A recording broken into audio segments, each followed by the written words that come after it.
Video amatir merekam detik-detik jembatan penghubung desa di Sukamara, Kalimantan Tengah diterjang banjir. Jembatan terseret dan akses jalan desa terputus. Jembatan merupakan akses satu-satunya desa Nimbung terjun ke desa-desa lainnya sebagai sarana transportasi. Tidak hanya desa Nimbung terjun, banjir juga menerjang 8 desa lainnya.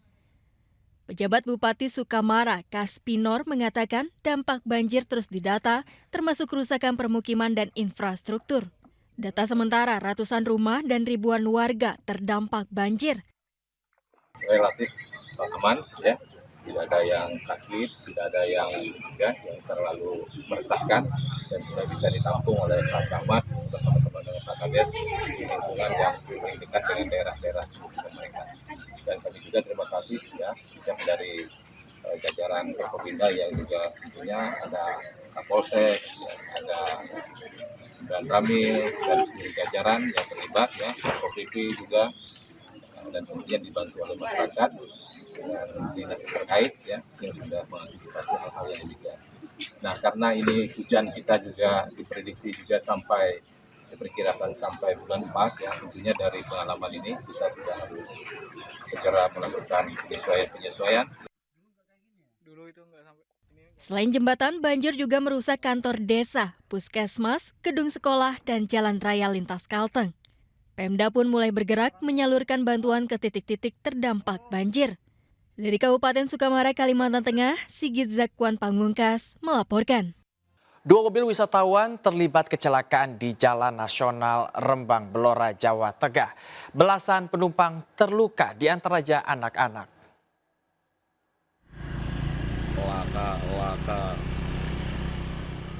Kecelakaan lalu lintas terjadi di Jalan Nasional Rembang Belora, tepatnya di Desa Kaliombo, Kecamatan Sulang, Kabupaten Rembang, Jawa Tengah.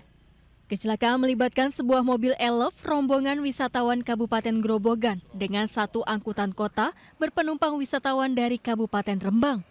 Kecelakaan bermula saat mobil elf melaju dari arah Belora menuju Rembang, hilang kendali hingga terguling ke arah kanan. Dari arah berlawanan melaju mobil angkutan kota berwarna biru. Sontak sopir angkot banting setir ke kiri masuk ke lahan perkebunan berjarak 50 meter dari badan jalan. Beberapa korban terluka, diantaranya adalah anak-anak. Untuk dua kendaraan yaitu HBM Elf dan HBM seri Suzuki. Untuk saat ini korban di TKP sudah dievakuasi yaitu oleh Dinas Kesehatan menggunakan PSC ke Puskesmas Sulang maupun RS Bina. Kecelakaan ditangani Satlantas Polres Rembang. Dari Rembang, Jawa Tengah, Musyafa melaporkan. Pemirsa, hujan deras yang mengguyur Jakarta pada Minggu sore menyebabkan sejumlah titik di ibu kota kembali terendam banjir. Salah satunya kawasan Dharma Wangsa, Kebayoran Baru, Jakarta Selatan dengan ketinggian air hampir setengah meter. Ruas jalan Dharma Wangsa Raya dan Dharma Wangsa 9, Kebayoran Baru, Jakarta Selatan kembali terendam banjir setelah hujan deras mengguyur selama hampir 2 jam. Selain intensitas curah hujan, banjir juga terjadi akibat luapan kali Dharma Wangsa. Ketinggian banjir yang hampir setengah meter menghambat aktivitas warga dan pengendara. Sebagian sepeda motor yang menerabas genangan akhirnya mogok. Sebagian warga mengatakan kawasan Dharma Wangsa termasuk salah satu titik rawan banjir di wilayah Jakarta Selatan saat puncak musim hujan. Sejak lama, warga berharap ada upaya konkret dari Pemprov agar banjir di salah satu kawasan elit tersebut segera teratasi.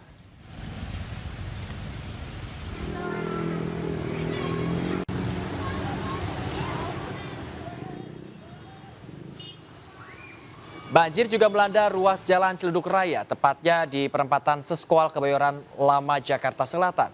Genangan setinggi 50 cm berendam banjir badan jalan sehingga tidak bisa dilintasi kendaraan baik roda 4 maupun roda 2. Banjir kerap terjadi di lokasi saat hujan deras mengguyur selama beberapa jam. Selain intensitas hujan yang terjadi akibat sistem drainase yang buruk, pemirsa. Sebagian sepeda motor yang nekat menerabas banjir akhirnya pun mogok. Genangan juga mengganggu aktivitas warga dan para pedagang kaki lima di sekitar lokasi.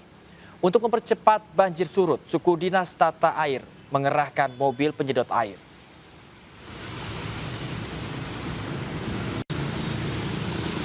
Pemirsa, gempa bumi dengan magnitudo 5,0 mengguncang wilayah Kabupaten Pangandaran, Jawa Barat Minggu siang. Gempa bumi yang terjadi tidak berpengaruh terhadap kunjungan wisatawan.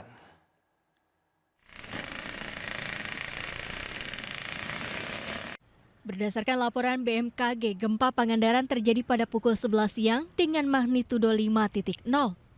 Meski sempat dirasakan oleh warga, namun tidak berdampak kepada kunjungan wisatawan yang tengah melakukan aktivitas berenang di pantai barat Pangandaran.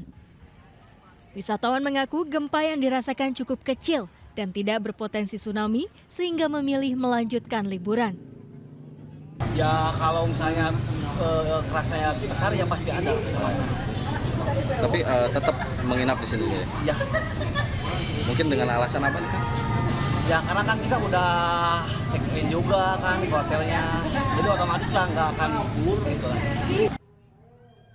Petugas penyelamat, tim SAR setempat dan Pol Airut memastikan jika kondisi di sepanjang pantai dan perairan Pangandaran masih aman meski diguncang gempa bumi. Dari Pangandaran, Jawa Barat, Irfan Ramdiansyah melaporkan.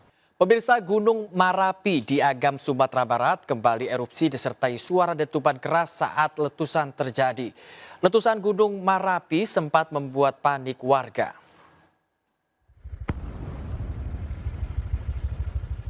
Gunung Marapi di Kabupaten Agam dan Tanah Datar, Sumatera Barat kembali erupsi. Letusan disertai suara letupan terdengar hingga ke daerah Kamang berjarak 25 km dari Marapi. Pos pengamat Gunung Marapi, PVMBG di Bukit Tinggi mencatat erupsi terjadi pukul 6 pagi.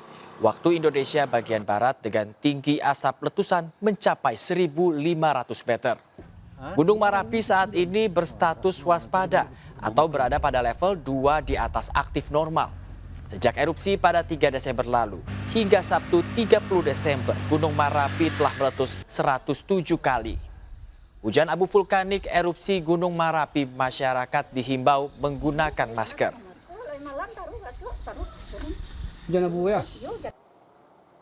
Pemirsa, merayakan pergantian tahun tidak lupa dengan trompet dan kembang api.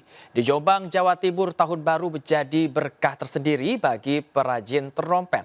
Bisa meraup omset hingga puluhan juta rupiah per bulan.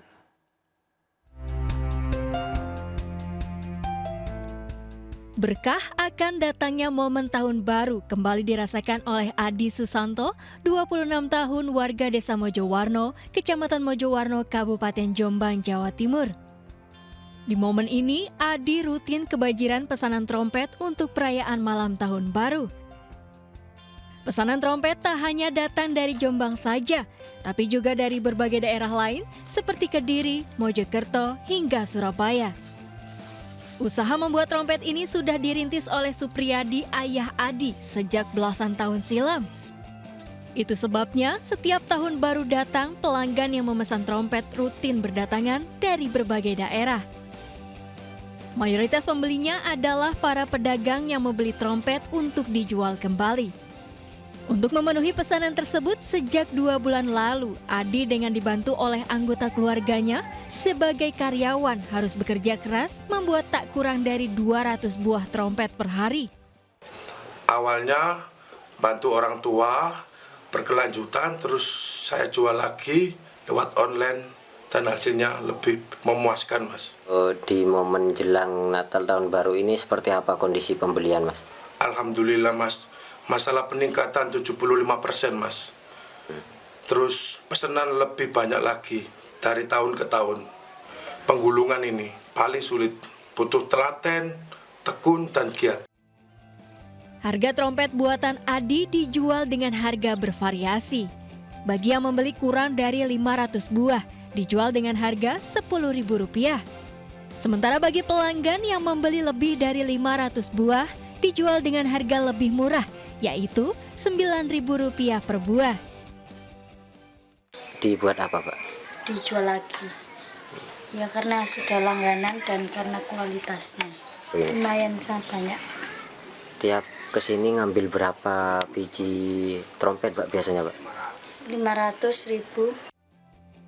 Meski selama 2 bulan ini harus bekerja keras untuk memenuhi permintaan para pelanggannya, namun saat tahun baru tiba, seperti sekarang, Adi mengaku senang karena bisa meraup omset hingga 60 juta rupiah per bulan. Dari Jombang, Jawa Timur, Muhtar Bagus melaporkan. Pemirsa, wisatawan Gunung Bromo berburu sunrise akhir tahun di Bukit Kingkong, kawasan wisata Gunung Bromo, Pasuruan, Jawa Timur. Dari atas bukit, pengunjung langsung dimanjakan dengan indahnya golden sunrise yang muncul dari lautan awan. Lalu seperti apa keindahan alam Indonesia? Berikut liputannya untuk Anda.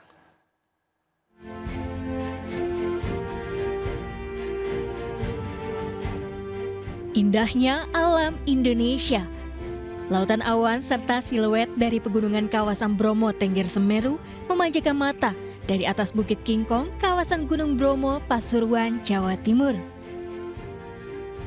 Keindahan dan fenomena kemunculan sang surya di pagi hari sangat epik dan eksotis.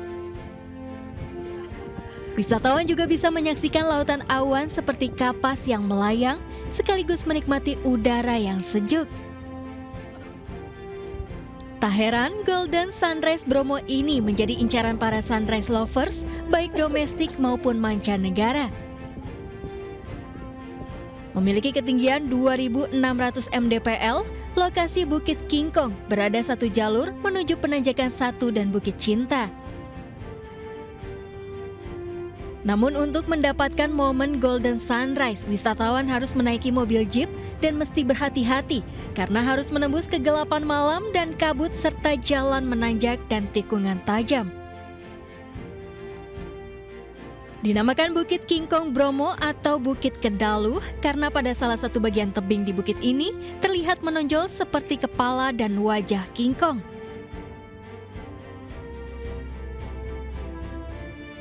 Berburu sunrise di akhir tahun 2023 dan pergantian tahun ini di Gunung Bromo.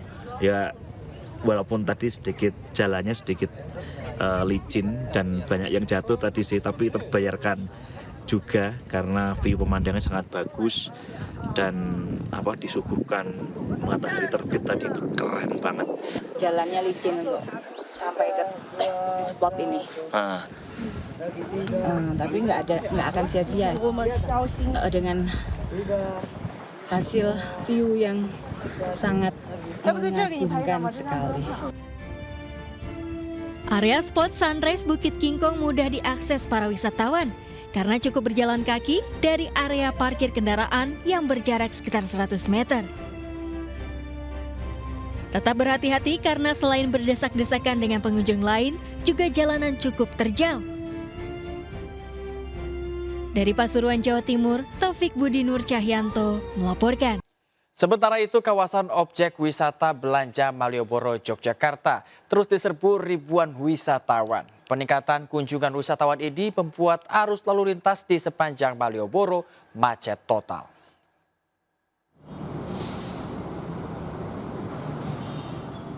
Seperti inilah kondisi kepadatan kendaraan di simpang Jalan Mataram dan Abu Bakar Ali yang menjadi ruas utama menuju Jalan Malioboro, Kota Yogyakarta hari Minggu.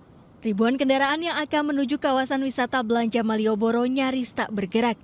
Spanduk larangan berhenti bagi kendaraan juga dipasang di sejumlah titik jalur Malioboro. Bahkan tempat wisata belanja di teras Malioboro juga tak luput dari keramaian wisatawan. Bagi wisatawan, Malioboro selalu menjadi tujuan utama favorit saat masa libur panjang. Sana pengennya kalau yang dari Semarang ke Jogja aja gitu. Oh, iya. Kakaknya dari Semarang. Kalau ke Jogjanya naik apa Pak? Motor. Diprediksi kunjungan wisatawan di kota Yogyakarta akan semakin meningkat hingga awal tahun baru atau saat berakhirnya masa libur sekolah. Dari Yogyakarta, Heru Trijoko melaporkan. Satlantas Polres Bogor melakukan penutupan jalur dari arah Jakarta menuju kawasan Puncak, Kabupaten Bogor, Jawa Barat.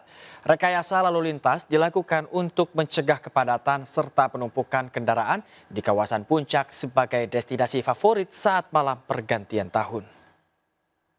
Terkini di kawasan Simpang Gadok, Bogor, Jawa Barat, kini kondisinya sudah steril dari kendaraan yang akan melintas menuju jalur wisata Puncak Bogor, di mana pada pukul 18 sore tadi pihak kepolisian dari Satlantas Polres Bogor sudah melakukan penutupan jalur yang dari arah Jakarta yang akan menuju kawasan Puncak Bogor. Hal ini dikarenakan untuk mencegah terjadinya kepadatan serta penumpukan kendaraan di kawasan padat jalur wisata Puncak, di mana kawasan Puncak ini yang tentunya menjelang malam pergantian tahun ini tetap menjadi wisata favorit bagi masyarakat yang ingin menghabiskan waktu liburan sekaligus merayakan malam pergantian tahun baru bersama dengan keluarga mereka. Penutupan jalur ini sendiri yang tadi dilakukan pada pukul 18 sore tadi akan dibuka kembali pada hari Senin pukul 18 esok hari, di mana untuk itu kami mengingatkan bagi para kendaraan yang akan melintas, khususnya untuk yang menuju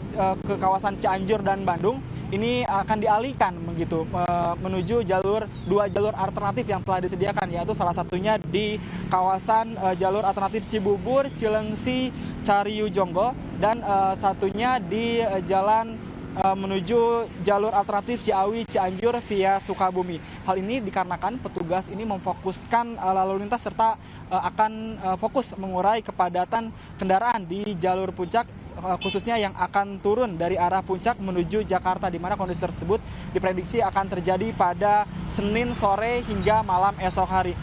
Untuk itu, guna memastikan rekayasa lalu lintas ini berjalan aman dan lancar, petugas Satlantas Polres Bogor telah menerjunkan personilnya sebanyak 450 personil yang telah disebar di beberapa titik di lokasi penjagaan di sepanjang jalur wisata Puncak Bogor. Dari Simpang Gadok, Bogor, Jawa Barat, Muharlin Ahmad, Wildan Aulia, Andri Setiawan, iNews melaporkan. Pemirsa, calon presiden nomor urut 1 Anies Baswedan meresmikan posko Timnas Amin di Sleman, Yogyakarta. Selain menambah suara, posko tersebut juga untuk mengamankan suara dalam Pilpres 2024. Dalam orasinya, Anies optimis tanggal 14 Februari 2024 sebagai hari perubahan.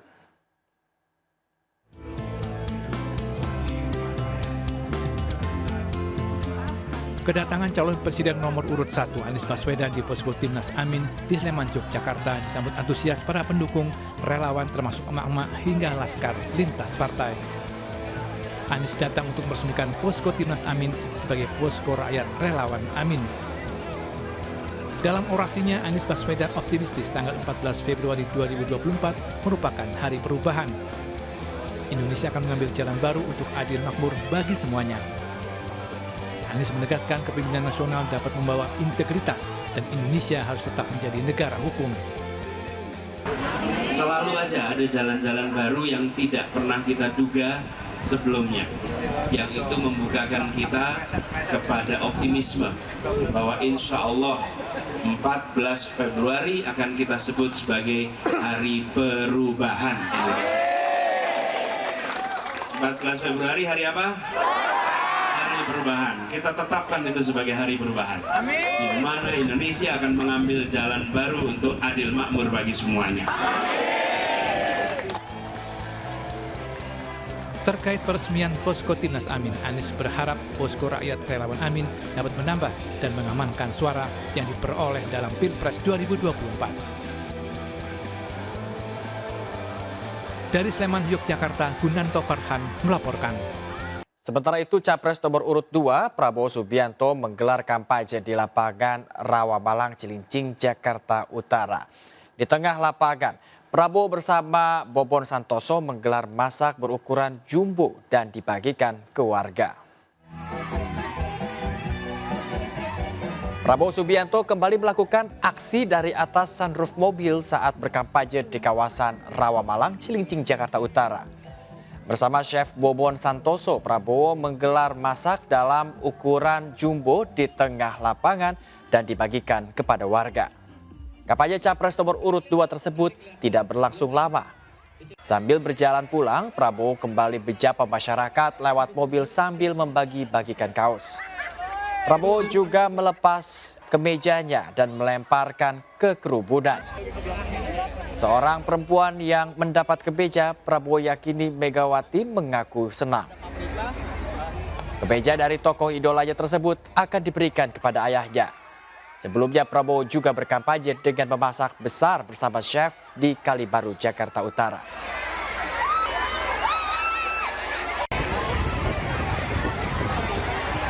Ratusan warga Sidoarjo, Jawa Timur menjadi pekerja dadakan KPUD Sidoarjo untuk melipat surat suara pemilu 2024. Para pelipat surat suara tersebut mendapat upah rata-rata Rp200.000 per hari dengan jam kerja mulai jam 8 pagi hingga jam 5 sore.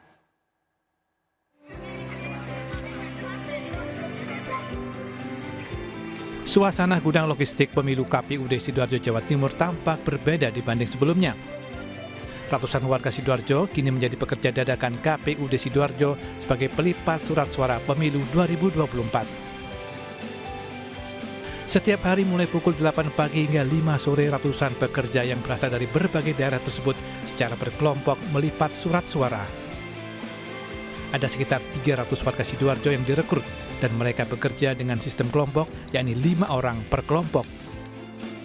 Mereka mendapat upah Rp100.000 per kardus untuk melipat 500 lembar surat suara.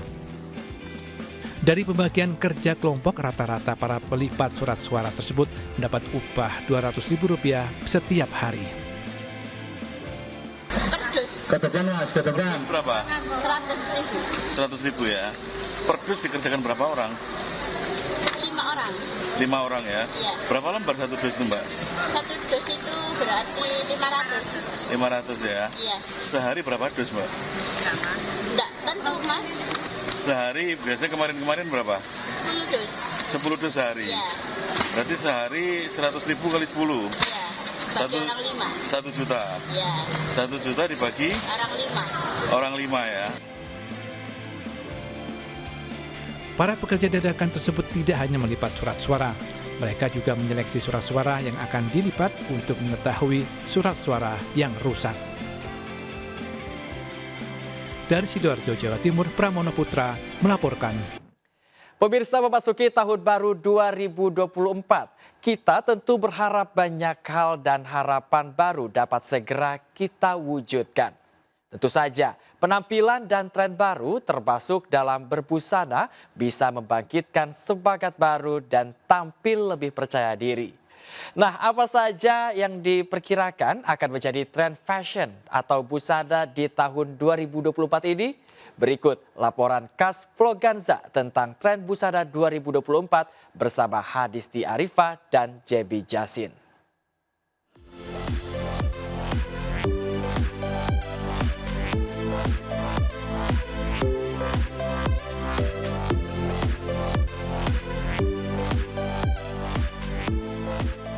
Hai pemirsa, apa kabar? Semoga sehat selalu. Pemirsa, di tahun 2024 tentu banyak sekali hal yang akan kita hadapi.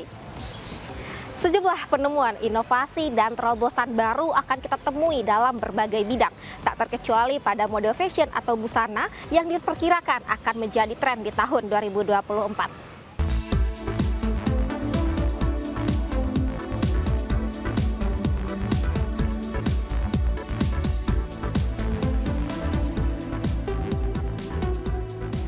Sejumlah pengamat fashion di tanah air menyebutkan bahwa tren fashion lah yang akan menjadi tren di tahun politik. Ada beragam jenis style ataupun gaya yang dapat dikenakan dalam busana. Beragam jenis busana ini tentunya juga memiliki ciri khas ataupun karakteristik tertentu dalam mengekspresikan diri. Nah, dalam menentukan busana tentu dapat disesuaikan berdasarkan keperluan, suasana, dan juga apa yang ingin Anda tampilkan. Atau bisa dikatakan apa yang Anda kenakan ini mencerminkan kepribadian dan juga estetika unik yang ada di dalam diri Anda. Beberapa di antaranya style ataupun ragam busana ini adalah casual style, kemudian ada chic style, ada streetwear look, ada juga formal style, ada edgy look, dan vintage style.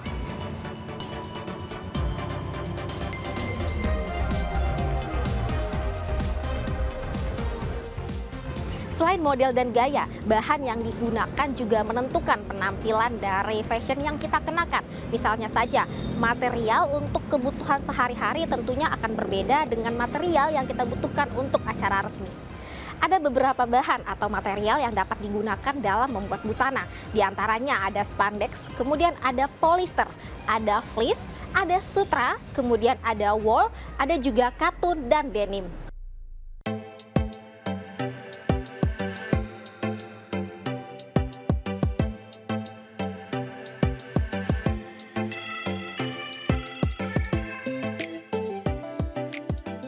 Pemirsa, untuk mengetahui lebih lanjut seperti apa sih rancangan busana yang akan tren di tahun 2024, saya akan ajak Anda untuk bicara langsung nih dengan salah satu desainer nih.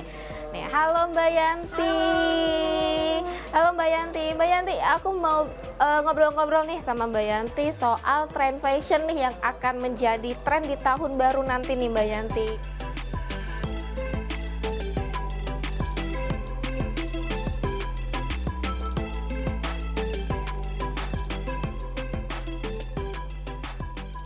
Apa sih kecenderungan dalam berbusana masyarakat di tahun baru nanti nih Mbak Yanti? Oke, secara garis besar ini masyarakat akan tetap mengutamakan kenyamanan, luwes, satset gitu dalam berbusana. Tapi untuk beberapa tema mungkin akan lebih ditonjolkan di tahun 2024 ini. Ada 4 tema besar, yaitu diantaranya ada heritage.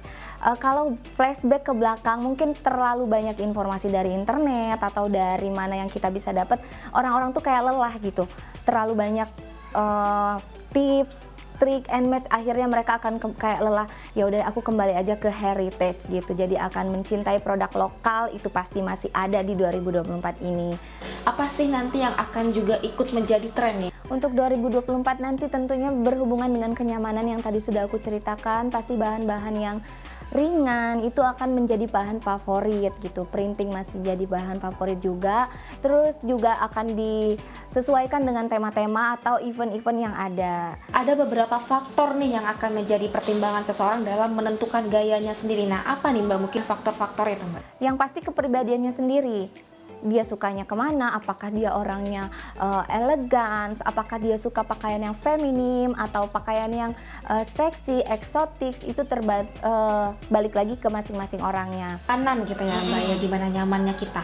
Nah gimana nih kita bisa menyesuaikannya nih Mbak soal kenyamanan dengan tren. Yang pertama sih kalau dari saya sendiri, kita harus tanya dulu ke diri kita sendiri, jangan sampai kita bergaya tapi kita nggak nyaman. Gimana menyiasatinya? Kita tetap ikutin tren tapi nggak usah ikutin bahan. Misalnya kita terbiasa pakai batik nih Mbak, pakai produk-produk lokal. Terus muncul nih tren baru si cyber ini, di mana lebih maju lagi, lebih modern lagi stylenya. Tapi masih nggak nyaman, paling kita ikutin aja dari bentuk-bentuk modelnya. Jadi kalau bahan-bahan mungkin bahan sedikit kayak lebih glossy kayak kulit, mungkin yang tidak terbiasa ya tidak usah dipakai. Jadi tetap pakai bahan-bahan lokal, bahan-bahan yang udah terbiasa dipakai, cuma mengikuti trennya saja. Jika memang tidak cocok dengan tema tumpuk-tumpuk ya jangan dipakai, tetap kenyamanan nomor 1. Ada nggak tips nih untuk masyarakat agar bisa mengikuti tren tapi tetap nyaman nih? Tipsnya adalah update itu bisa dari media sosial, bisa dari televisi, terus mix and match aja untuk diri sendiri. Jadi dari segala informasi yang udah didapat, dipilih lagi mana yang paling cocok untuk kita. Jangan sampai hal-hal yang nggak cocok kita pakai, jadinya jadi malah aneh, jadi bahan perbincangan nanti kan, terlalu aneh.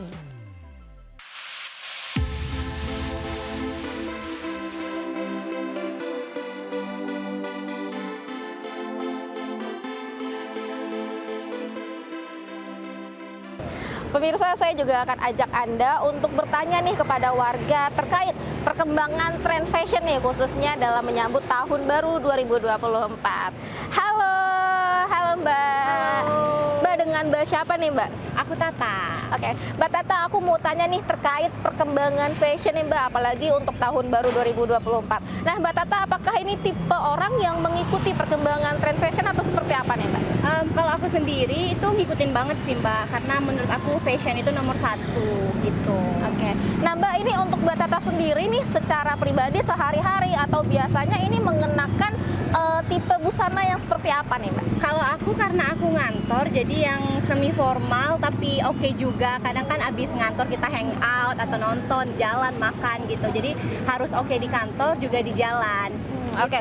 Berarti selain itu juga, apakah ini Mbak Tata mempertimbangkan bahan nih Mbak dari jenis pakaian yang dikenakan atau bagaimana nih Mbak?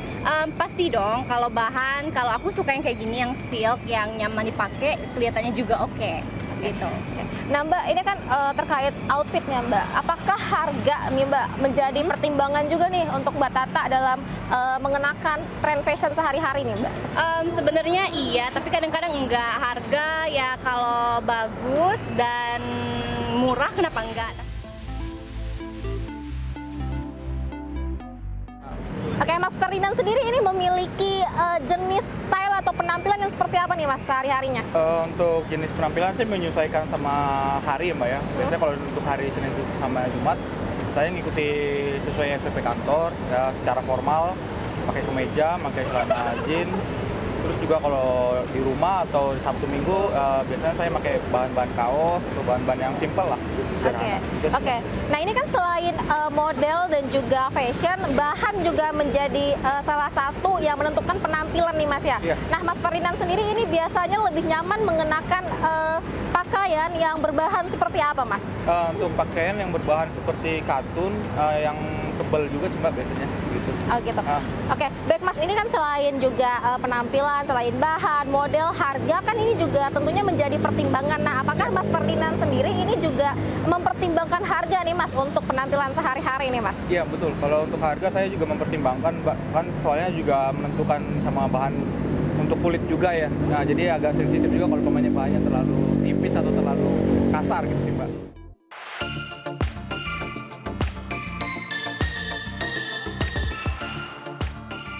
Bu Ade, aku mau tanya-tanya nih Bu soal tren fashion nih di tahun 2024 nanti khususnya. Nah Bu, apa sih sebenarnya yang paling diminati oleh masyarakat untuk fashion ini Bu? Untuk tahun ini ya, rok denim. Oke, apalagi tuh Bu? Seruti yang 2 piece. Bahan shimmer. Oke, bahan shimmer ya. Terus untuk celana kargo, itu aja. Oh, kargo lagi banyak banget berarti. Kargo sama rok denim. Oke. Nggak emak-emak, nggak anak muda, pada pakai semua. Oh gitu. Tersedia ukuran sampai 5L. Oh gitu, jadi ada banyak ukuran gitu ya Bu, jadi banyak juga yang minat jadinya. Tahun ini ataupun mungkin memasuki tahun baru nanti, ini apa nih yang akan menjadi minat bahannya nih Bu, bahan yang akan menjadi favorit di masyarakat? Bahan yang favorit kayaknya tetap seruti dan shimmer deh, bahan shimmer buat lebaran. Sama organza. Oh gitu, itu paling banyak ya? Lebaran besok kayak di masjid banyak yang pakai itu deh.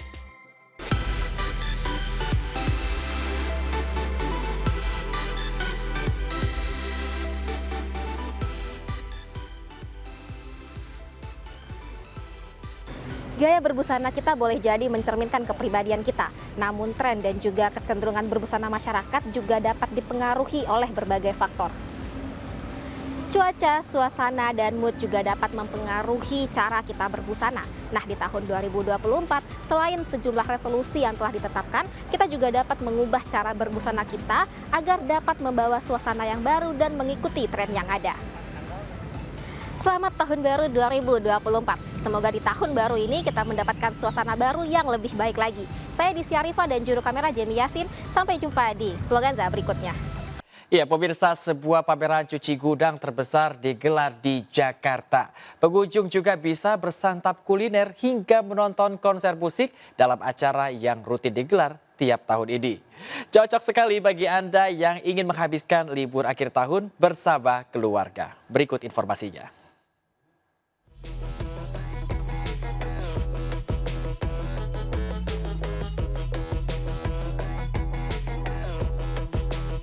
Big Bang Festival 2023, pameran cuci gudang terbesar di Indonesia kembali digelar di Kemayoran, Jakarta.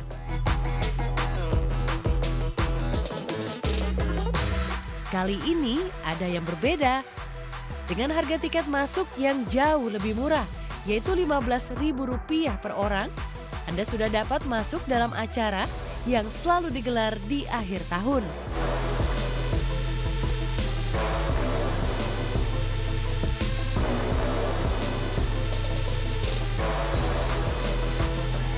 Dari ratusan tenan, yang satu ini menarik perhatian saya.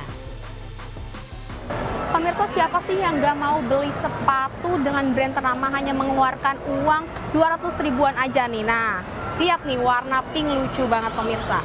Jadi ini tuh ada di acara pergelaran cuci gudang yang berada di Gexpo Kemayoran, Jakarta. Dan gak hanya ini, banyak juga brand ternama yang diskon hingga 70%. Penasaran? Yuk ikutin saya. Ya, menawarkan sepatu second dengan kualitas yang tidak diragukan lagi menjadi daya tariknya. Apalagi tren thrifting masih menjamur di tanah air. Karena menganalisa trafficnya bakal luar biasa, makanya disediain sepatu sebanyak ini sih. Dan melihat antusiasme masyarakat yang kesini gimana nih? Wah, pecah banget tahun ini Big Bang, kacau. Sangat pecah banget sih tahun ini, antusiasnya gede banget sih dibanding tahun kemarin. Big Bang Fest menawarkan beragam jenis barang dengan harga yang miring, diskonnya bahkan hingga 90%. Nah, cuci gudang karena memang konsep daripada Big Bang Festival sendiri adalah pameran cuci gudang yang kami klaim terbesar di akhir tahun, di mana kami coba memfasilitasi perusahaan-perusahaan produsen yang memang punya barang-barang yang stop moving atau slow moving. Bagaimana barang-barang tersebut bisa dijual murah, tapi bukan barang-barang murahan, supaya masyarakat yang memang belum sempat membeli, walaupun memang sudah lewat musimnya atau sebelum expired, itu bisa dijual dengan harga murah di sini. Dan sampai saat ini banyak tenan yang menjual atau memberikan diskon itu sampai 90%. Nah, bagi Anda yang membawa si buah hati, jangan khawatir. Di sini juga tersedia banyak wahana bermain anak. Dengan harga yang terjangkau, anak-anak dapat bermain sepuasnya. Tidak hanya cuci gudang, di sini Anda juga dapat mencicipi ragam kuliner yang ada. Mulai dari street food hingga makanan khas Nusantara seperti nasi ayam sambal ini.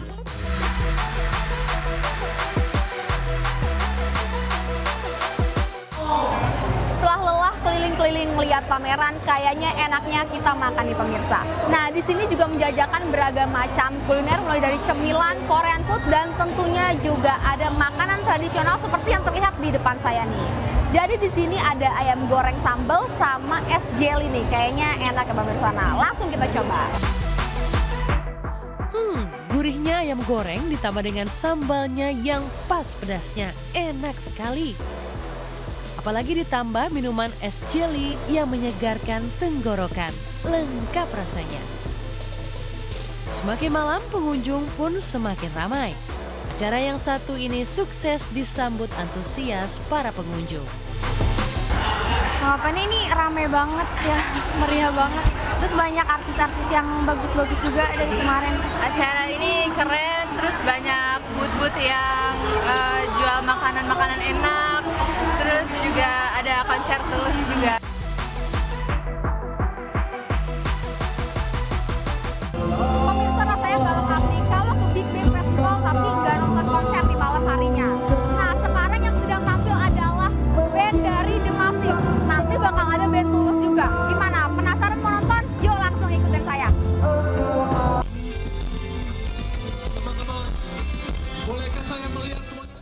Ini dia yang saya tunggu-tunggu.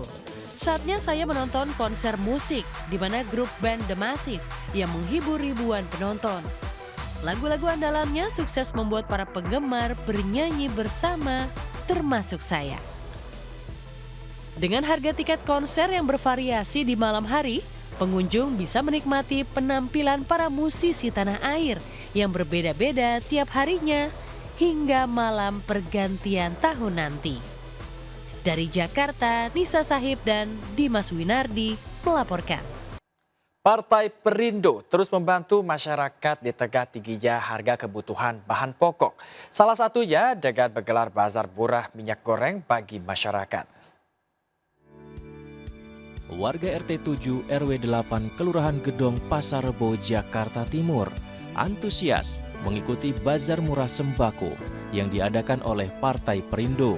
Sebanyak 500 botol minyak goreng dibagikan langsung oleh Caleg DPR RI Dapil DKI Jakarta 1, Ustadz Yusuf Mansur alias Jam'an Nur Khotib Mansur, dan Caleg DPRD DKI Jakarta Dapil DKI Jakarta 6, Wahyu Nur Iman. Masyarakat bisa mendapatkan minyak goreng 1 liter seharga Rp5.000. Harapannya masyarakat senang gitu, dan lihat kan mukanya pada ceria, pada pada gembira, pada sangat terbantu. Mengurangi beban masyarakat. Iyalah, sangat. Dan ini memang merupakan bukti dari komitmen dari Perindo bahwa Perindo selalu ada di posisi untuk selalu mensejahterakan masyarakat Indonesia. Salah satunya adalah dengan mengadakan sembako murah. Sementara itu di Karangasem, pengurus DPW Partai Perindo Bali juga menggelar pasar murah minyak goreng di Desa Sinduwati, Karangasem. Pasar minyak murah berlangsung cepat, sebanyak 500 liter minyak goreng ludes diserbu emak-emak. Alhamdulillah sangat membantu. Seperti apa Bu membantu?